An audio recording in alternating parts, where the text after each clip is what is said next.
Vaughn, lots of shifting developments today. You have new reporting that President Trump has been in discussions about potential security guarantees for Ukraine. So what would that look like? Right, Alex. This is notable and newsworthy because it was just earlier this week that President Zelenskyy had told a group of journalists in Ukraine that he wanted Europe to effectively be not only in the room if he were to meet, for example, with Trump and Putin, but also have a more active role in all of these negotiations because, as he said, Europe was the only one at this point in time that had provided security guarantees for Ukraine in the future. Now, security guarantees, what exactly why are these relevant to this conversation? Well, it's because Ukraine insists that as part of any deal it were to potentially strike with Russia, they would want included from the U.S. and Europe guarantees that they would come to their defenses in the future if Russia were to try to invade their sovereign land again. And that is where, in a phone conversation that took place between Trump and Zelenskyy on Air Force One as he flew back in the middle of the morning from Alaska here to the White House,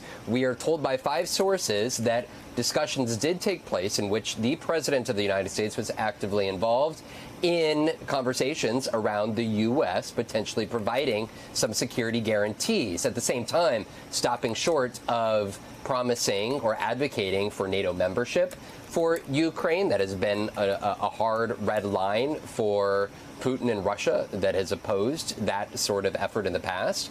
At the same time, it's NATO-like security protections. I'm told that this would not necessarily include future U.S. boots on the ground protections, for instance. So there is a lot of this, it's far from minutia, but a lot of details, not to mention the fact that there's, of course, conversations that continue to be ongoing about potential land that Ukraine could potentially agree to cede to Russia as part of this any would-be deal. I want to let you listen, though, to a quick part about what could come next, because Ukrainian President Zelenskyy, Alex, has suggested he would like a trilateral meeting that includes Vladimir Putin, and President Trump has, well, suggested he'd be potentially open to that as well. Take a listen.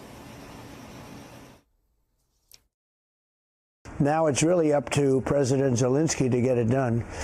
And I would also say the European nations, they have to get involved a little bit. But it's up to President Zelenskyy. I think we are, and if they'd like, I'll be at that next meeting. They're going to set up a meeting now between President Zelenskyy and President Putin.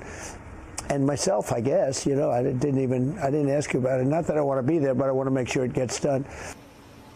Now, before, Alex, that would-be trilateral Putin-Zelenskyy-Trump meeting were to happen, President Zelenskyy is going to be on his way here to Washington, D.C. for an initial one-on-one meeting this Friday to sit down here at the White House with the current United States president. Alex? Okay, Vaughn at the White House, thank you so much for that.